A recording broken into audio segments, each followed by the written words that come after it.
दोस्तों नमस्कार। धर्म से बड़ी राजनीति कुछ होती नहीं और राजनीति से बड़ा धर्म कुछ है नहीं।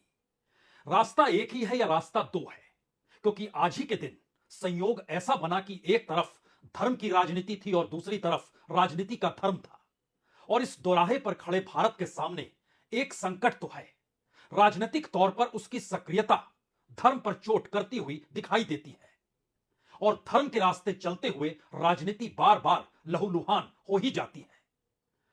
22 जनवरी 2024 जाहिर है आज अयोध्या में राम मंदिर और रामलला की मूर्ति प्राण प्रतिष्ठा का पूरा कार्यक्रम, देश के तमाम दिग्गजों की मौजूदगी या कहें वीवीआईपी की मौजूदगी, एक ऐसी मौजूदगी जिसमें इस देश का असल क्रीम मौजूद था, जिसकी पूरी संपत्ति का अगर आकलन कर लीजिएगा तो यह देश छोटा लगेगा, यह लोग बड़े दिखाई देंगे। इस देश के तमाम कॉरपोरेट, बड़े इंडस्ट्रियलिस्ट और बड़े रईसों की तादाद 100 से ज्यादा थी, जिनकी मौजूदगी अयोध्या में आज नजर आई। इस कतार में वह बॉलीवुड भी खड़ा था जो चकाचौंध समेटे हुए सपने बेचता है, जिसकी अपनी मार्केटिंग होती है। और इस कतार में इस देश के भीतर के वह नामचीन लोग भी मौजूद थे, जिनकी अपनी पहुंच और पकड़ राजनीति और धर्म से कहीं ऊपर बार बार नजर आती है। इसी कतार में इस देश के खिलाड़ी भी मौजूद थे, उन खिलाड़ियों की अपनी पहचान अंतर्राष्ट्रीय तौर पर है। इसी कतार में इस देश का वो पूरा का पूरा मीडिया का हुजूम मौजूद था, जो इस दौर में मीडिया की भूमिका को भूल चुका है और राजनीतिक सत्ता ने उसे यह एहसास करा दिया है कि अगर सत्ता चाहे तो उसे न सिर्फ खरीद सकती है बल्कि अपने अनुकूल मोड़ भी सकती है। इस पूरी की पूरी कवायद में संतों की भी मौजूदगी थी जो अयोध्या में नजर आ रही थी। इस कतार में लोग हो सकता है राम मंदिर के उन नायकों को खोज रहे हो, और जब पता चला कि उन नायकों को उस भीड़ ने अपने तौर पर ढक लिया है तो आपको उमा भारती नजर नहीं आई, आपको विनय कटियार नजर नहीं आए, आपको मुरली मनोहर जोशी नजर नहीं आए, आपको लाल कृष्ण आडवाणी नजर नहीं आए। इस दौर में प्रवीण तोगड़िया भी छिटक कर गुजरात में ही दिखाई दिए। वह दिल्ली या फिर अयोध्या तो दूर की बात है, उसके सामने कहीं पर भी नहीं मार सकते हैं, यह भी एक सच है। इस कतार की दूसरी कतार राजनीति से निकलती है, जो कि राजनीति के धर्म को अपने अनुकूल करना चाहती है। यह अयोध्या से तकरीबन 1170 किलोमीटर दूर गुवाहाटी के करीब का इलाका है। यहां पर राजनीति धर्म के सामने झुकना चाहती है। वो चाहती है कि धर्म समाज को जिस अनुकूल बनाना चाहता है उस अनुकूल वह चलना सीख ले, लेकिन उसमें रुकावट आ जाती है। और एक सवाल वहीं से खड़ा होता है, इस देश के भीतर में जब जिक्र भगवान श्री राम का होगा, राम राज्य का होगा, तो यह राम राज्य और उसकी सीमा क्या राजनीति तय करेगी? इस देश में सत्ता तय करेगी? और सत्ता अगर कटघरे बनाने लगे तो राजनीति के कटघरे में खड़ा हर शख्स धर्म विरोधी तो नहीं दिखाई देगा? या धर्म के आस्ते और धर्म के साए तले राजनीति करने की विधा इतनी मजबूत हो चली है, जहां पर इस देश में राजनीतिक तौर पर उठने वाले मुद्दे धर्म के साए में कोई मायने रखते नहीं है, और धर्म की राजनीति इस देश की उस राजनीति को भी खत्म कर देती है और धर्म के आश्रय उन परिस्थितियों को जन्म देती है जहां पर वह सारी परिभाषाएं खुद करते हैं। आज भारत के प्रधानमंत्री नरेंद्र मोदी जिन बातों का जिक्र अयोध्या में प्राण प्रतिष्ठा के बाद कर रहे थे, हमें लगता है आज उस पर गौर करना होगा। जिस राजनीति के आश्रय न्याय के हक का सवाल उठाते हुए कांग्रेस और उसके नेता राहुल गांधी नॉर्थ ईस्ट से निकलकर पश्चिम भारत में पहुंचने की दिशा में चल पड़े हैं, क्या उसे रोकने की परिस्थिति मौजूदा वक्त की राजनीति कर तो नहीं रही है? या धर्म की राजनीति कहीं उस यात्रा को रोकना तो नहीं चाहती है? दरअसल भगवान श्री राम या राम राज्य का मतलब या राम का मतलब होता क्या है? और दूसरी तरफ राजनीति के आश्रय मंदिर में जाकर पूजा अर्चना कर कर आगे बढ़ने की सोच के मतलब होते क्या है? तो इस दोराहे पर आज आप खड़े हो जाइए और जरा दोनों परिस्थितियों को समझने की कोशिश जरूर कीजिएगा, क्योंकि हमने पहले ही कहा है धर्म से बड़ी राजनीति कुछ होती नहीं और राजनीति से बड़ा धर्म कुछ होता नहीं। प्रधानमंत्री नरेंद्र मोदी ने आज भगवान श्री राम की व्याख्या जो की, वो तकरीबन 50 से 55 सेकंड के भीतर उन्होंने बतला दिया कि राम को आप कैसे देखें, कैसे समझें। ये राम के रूप में राष्ट्र चेतना का मंदिर है। राम भारत की आस्था है, राम भारत का आधार है, राम भारत का विचार है, राम भारत का विधान है, राम भारत की चेतना है, राम भारत का चिंतन है, राम भारत की प्रतिष्ठा है, राम भारत का प्रताप है, राम प्रवाह है, राम प्रभाव है, राम नेति भी है, राम नीति भी है। राम नित्यता भी है, राम निरंतरता भी है, राम विभु है, विशद है, राम व्यापक है, विश्व है, विश्वात्मा है। जाहिर है इस राम में तो सब कुछ समा गया, पूरा विश्व समा गया। और शायद भारत जैसी जगह पर यहां का हर सामाजिक, सांस्कृतिक, राजनीतिक, आर्थिक वो तमाम परिस्थितियां समा गई जिसमें हम और आप राजनीति के आश्रय उसे टटोलने की कोशिश कर तो नहीं रहे हैं। क्योंकि राम राज्य है या राम की मौजूदगी है, वह तो दरिद्रगी भी नहीं देखती है। वो इस देश के भीतर की उस मुफलिसी गरीबी को देखेगी नहीं, उसे दूर करना चाहेगी। वो चाहेगी कि एक समानता का भाव हो, वो चाहेगी एक दूसरे से ईर्ष्या ना हो, नफरत ना हो, सब कुछ एक साथ चले, एक साथ मिले। लेकिन इन परिस्थितियों के भीतर भारत शायद पहली बार इतनी बड़ी असमानता से गुजर रहा है, जहां पे राजनीतिक सत्ता ने अगर आंखें मूंद ली और राम राम कहना शुरू कर दिया, उसके बाद यह समाधान है या विकृति है राजनीति की, इसको भी समझना होगा।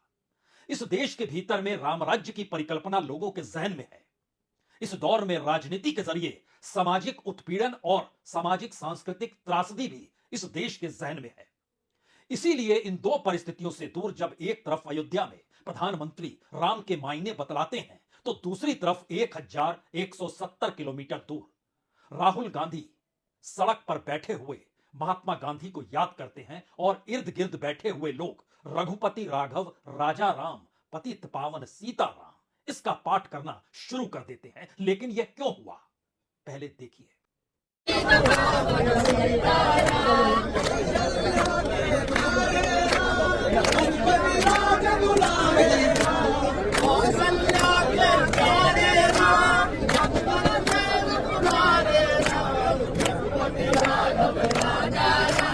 यह सोचने की बात है कि 22 जनवरी 2024 को एक तरफ अयोध्या में प्राण प्रतिष्ठा का कार्यक्रम और इस देश के तमाम नामचीन लोगों की मौजूदगी, और वहां से 1000 किलोमीटर दूर इस देश के सबसे पुराने राजनीतिक दल और उसकी राजनीतिक कवायद सड़क पर आकर इसलिए रुक गई क्योंकि सुबह सवेरे वह एक मंदिर में जाना चाहते थे।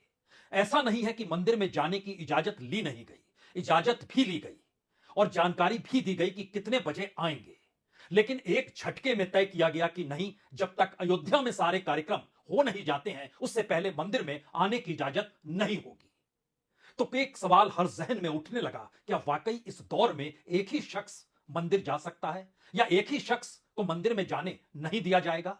क्योंकि एक तरफ अयोध्या में प्रधानमंत्री इस देश के विजन को लेकर जब इस बात का जिक्र कर रहे थे और बता रहे थे कि दरअसल अब आने वाला समय सफलता का है, आने वाला वक्त सिद्धि का है, यह राम मंदिर भारत के उत्कर्ष उदय का साक्षी होगा।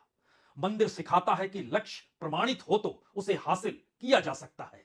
शताब्दियों की प्रतीक्षा के बाद हम यहां पहुंचे हैं और प्रधानमंत्री कहते हैं अब हम रुकेंगे नहीं। लेकिन इस नहीं रुकने का मतलब सिर्फ उस धर्म की राजनीति से है या राजनीति के उस धर्म से है जिसके दोराहे पर इस देश की राजनीतिक सत्ता भी खड़ी है? क्योंकि धर्म की राजनीति बहुत साफ कहती है कि अगर आप मंदिर परिसर में खड़े होकर इस देश के भविष्य को तय करने लगे तो फिर आपको धर्म के आधार पर इस देश में हर किसी को समान दृष्टि से देखना होगा। राम सबके हैं, लेकिन जैसे ही आप राजनीति के धर्म को आंकना शुरू करेंगे वैसे ही हर किसी के लिए एक लक्ष्मण रेखा खींची जाएगी और यह लक्ष्मण रेखा अयोध्या से 1000 किलोमीटर दूर खींची गई।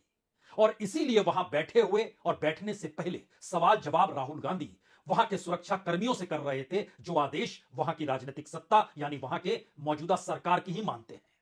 और उनसे पूछ रहे थे कि दरअसल आप हमें जाने की इजाजत क्यों नहीं दे रहे हैं। और यही सवाल धीरे धीरे बड़ा होते चला गया और यह आवाज निकलकर आने लगी, क्या वाकई मंदिर में कोई एक ही शख्स जा सकता है, किसी दूसरे को जाने की इजाजत नहीं है?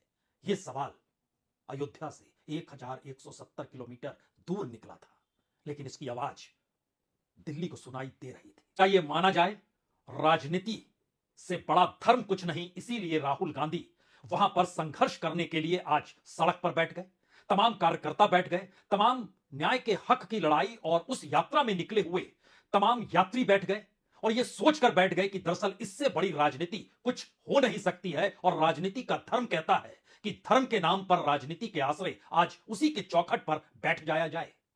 क्योंकि एक सच तो राजनीतिक तौर पर लगातार रेंग रहा है कि प्रधानमंत्री मोदी की मौजूदगी लोकसभा चुनाव में कमोवेश हर राज्य के वोट में जो विधानसभा में मिलते हैं उसे बढ़ा देती है, और कुछ राज्यों में तो ये 10 से 15% तक बढ़ जाते हैं। लेकिन यह भी समझना होगा कि असम एकमात्र राज्य है जहां पे प्रधानमंत्री मोदी की मौजूदगी वोट को बढ़ा नहीं पाती है, और विधानसभा में जितने वोट मिलते हैं कमोवेश उसी के इर्द गिर्द लोकसभा में भी वोट मिलते हैं। और यह अंतर कांग्रेस और बीजेपी के भीतर का अंतर यह सिर्फ 1% का है, 1%। तो क्या यह सिर्फ और सिर्फ असम की सत्ता को बचाने के लिए और एक मोटी राजनीतिक लकीर दिल्ली के आश्रय खींचने के लिए वहां के मुख्यमंत्री या वहां की सरकार ने खींच डाली? लेकिन चुनाव अभी तो हो नहीं रहे हैं असम में, वहां चुनाव तो 2026 में होने हैं। तो 2024 में चुनाव हो तो कम से कम एक मोटी लकीर लोकसभा चुनाव के इर्द गिर्द कुछ इसी तरीके से रख दी जाए, और वह भी दिन 22 जनवरी का ही चुना जाए, क्योंकि अभी भी अगले 3-4 दिनों में कई मंदिर असम के पड़ेंगे इस यात्रा के बीच में। लेकिन आज ही इसे चुना गया रोकने के लिए। यानी हिंदूवादी पार्टी कौन है, इस देश में धर्म को कौन सी पॉलिटिकल पार्टी मानती है, इस देश में हिंदुत्व के आश्रय जिंदगी जीने की बात कौन सी पार्टी करती है, और दूसरी तमाम पार्टियां हिंदू से कितनी दूर है, हिंदुत्व से कितनी दूर है, और मंदिर से कितनी दूर है, इस बात का जिक्र आज के दिन ना हो तो कब हो? यह एक स्थिति क्या राजनीतिक तौर पर असम में उभर कर आ चुकी है, और वहां के मुख्यमंत्री को लगने लगा है कि उन्हें पता है कि 24 में अगर जो 14 में से 9 सीटें बीजेपी ने जीती उसे नहीं बचा पाएंगे तो फिर वो मुख्यमंत्री भी रह नहीं पाएंगे, क्योंकि 2026 के विधानसभा चुनाव से पहले जब ये एंटी इनकम्बेंसी उन्हीं के खिलाफ माना जाएगा जिस असम के मुख्यमंत्री को सबसे लाडले तौर पर दिल्ली देखती है, और अपने राजनीतिक प्रयोगशाला में असम एक हथियार के तौर पर बार बार इस्तेमाल किया जाता है, तो क्या पहली बार राजनीति का धर्म उस धर्म की राजनीति के आड़े आकर खड़ा हो गया, जहां पर मंदिर जाने से भी राहुल गांधी को रोक दिया गया? या सिर्फ ये एक राजनीतिक मशक्कत भर है और इसका धर्म से कुछ भी लेना देना नहीं है? और दूसरी तरफ धर्म ही अगर सामने खड़ा हो तो फिर राजनीति बड़ी छोटी लगती है, और धर्म के आश्रय चाहे रघुपति राघव राजा राम ही क्यों ना गा लिया जाए, उसके जरिए भी राजनीति साधी जा सकती है। लेकिन यहां से दो और बड़े सवाल धर्म और राजनीति के इर्द गिर्द आकर खड़े हो जाते हैं। पहला सवाल तो यह है, क्या वाकई जब यात्रा भारत जोड़ो निकल रही थी जो कन्याकुमारी से कश्मीर तक चली गई, लेकिन कहीं पर भी ना तो पत्थर बरसाए गए, ना पोस्टर फाड़े गए, ना डंडे बरसाए गए, ना पुलिस प्रशासन ने रोकने की कोशिश की, लेकिन ऐसा पहली बार क्यों हो रहा है कि जब न्याय की हक की यात्रा निकल रही है और उसी यात्रा का यह अगला चरण है, तो इसमें शुरुआत में ही रुकावट क्यों डाली जा रही है? क्या यह इस बात की तस्दीक करती है कि पहले अटैक किया, एफआईआर दर्ज की, उसके बाद मंदिर में जाने से रोका, और अब हो सकता है आपके कदम भी ना बढ़ पाए, ऐसी परिस्थिति अगले 3 दिनों में खड़ी कर दी जाएगी? तो फिर किस रामराज का जिक्र किया जाए? उसी रामराज का जिस राम के आश्रय आज अयोध्या से प्रधानमंत्री पाठ इस देश को पढ़ा रहे थे। यह इसलिए बड़ा महत्वपूर्ण है क्योंकि प्रधानमंत्री वही नहीं रुके, इस देश में जो कमजोर है उसको पाठ पढ़ाने के लिए भी उन्होंने इस बात की सीख दी कि वो गिलहरी से सीख सकते हैं। गिलहरी जी, उनका बहुत साफ कहना था कि देश में निराशावाद की जगह नहीं है। ये प्रधानमंत्री मोदी कह रहे हैं। उनका कहना था अगर कोई यह सोचे कि सामान्य और वह छोटा है तो उसे गिलहरी को याद कर लेना चाहिए। गिलहरी सबसे छोटी होती है, और कहते हैं जब पुल बन रहा था, राम सेतु जब बन रहा था, उसमें जो सेना तैयार थी उसमें गिलहरी भी एक भूमिका निभा रही थी, जिस पर अपना हाथ भगवान राम ने फेरा तो उसकी वो 3 लकीरें गिलहरी के पीठ पर आज भी नजर आती है। लेकिन इस दौर में जब दाग किसी गरीब की पीठ पर नजर आता है तो वो घायल नजर आता है, और उसके लिए सरकार और सत्ता के पास या तो 5 किलो मुफ्त अनाज होता है या कुछ सीधे बैंक ट्रांसफर करने का पैसा होता है। वह भी इसी देश का है, इसी देश का अनाज है, इसी देश की पूंजी है, जिस पर उसी का हक है। लेकिन अक्सर राजा इस बात का एहसास कराता है कि वही दे रहा है, दान वही कर रहा है। लेकिन प्रधानमंत्री ने जब गिलहरी को याद करते हुए कहा कि दरअसल गिलहरी की वो कहानी ही सिखाएगी कि छोटे बड़े हर प्रयास की एक ताकत होती है, योगदान होता है, और यह भावना समर्थ सक्षम भव्य दिव्य भारत का आधार बनेगी। इस देश के भीतर की सामाजिक आर्थिक परिस्थितियों का सच तो यह है कि इस दौर में सरकार ने खामोशी बरत ली बीते 9 साढ़े 9 वर्षों में, जिसका जिक्र वो 9 साढ़े 9 बरस पहले करती थी। यह सच है। रोजगार चाहिए, रोजगार के आश्रय ही पैसा मिलेगा, उस पैसे से घर चलेगा, पेट भरेगा, यह सच है। कमजोर इस देश के भीतर में सरकार के बीपीएल कार्ड का मोहताज हो जाए और बीपीएल कार्ड पाने के बाद उसे मुफ्त में अनाज दे दिया जाए, किसी देश का विकास इससे होता नहीं है, और यह संभव भी नहीं है। तो क्या राजनीतिक तौर पर एक बड़ी हार की दिशा में बढ़ते हुए कदम धर्म का आसरा तो नहीं ले रहे? और धर्म के आधार पर राजनीति का आसरा और राजनीति के आधार पर धर्म के आसरे, ये दो परिस्थितियों के बीच जब आप खड़े होंगे तो हो सकता है आप सोचें सही कौन है? इस देश की राजनीति धर्म को या धर्म के आसरे खुद को आगे बढ़ाना बहुत चाहती है, या खुद को नहीं बढ़ाना चाहती है, या धर्म का मतलब कुछ और होता है। धर्म हर किसी के लिए अलग अलग तरीके का होता है। किसी के लिए धर्म तो संविधान की किताब है, किसी के लिए धर्म का मतलब सत्यमेव जयते है, जहां सत्य की ही जीत होती है और सत्य से बड़ा धर्म कुछ भी नहीं होता है। किसी के लिए धर्म का मतलब उसकी रोटी है, किसी के लिए धर्म का मतलब वो सियासत है, जिस सियासत के आसरे वह काबिज हो सकता है हर उस जगह पर जहां पर वह सिर्फ सोचता रहा, क्योंकि संविधान वह ताकत दे देता है हर चुने हुए व्यक्ति को। उसके बाद वह खुद को प्रधानमंत्री माने, प्रधान सेवक माने, या फिर राजा ही क्यों ना मान ले। और दूसरी तरफ उसी पद को चाहने के लिए क्या राजनीतिक बिसात इस देश में बार बार बिछती है।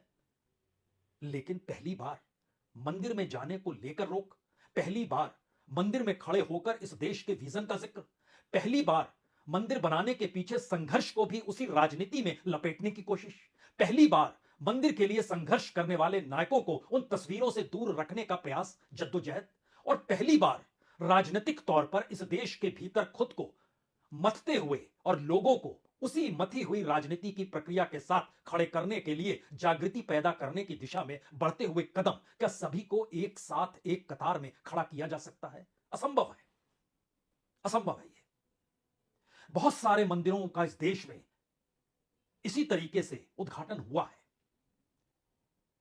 लेकिन उस दौर में राजनीति ने धर्म के आगे खुद को नतमस्तक किया।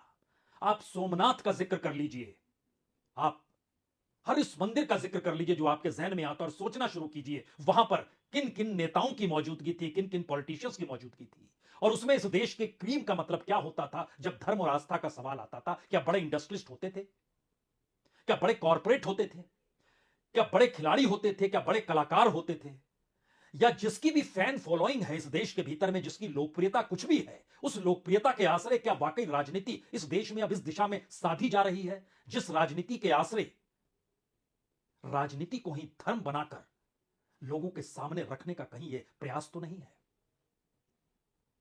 या मंदिर के सामने खड़े होकर अपनी राजनीति में पैनापन लाने की कोशिश तो नहीं है? तो फिर इस कालखंड ने सब कुछ तो बदल दिया है। अब तो नया सवाल है। धर्म और राजनीति की इस मशक्कत के बीच ना तो धर्म का जिक्र है ना राजनीति का जिक्र है। यह तो सत्ता और सियासत की किसी और परिभाषा को गढ़ रहा है।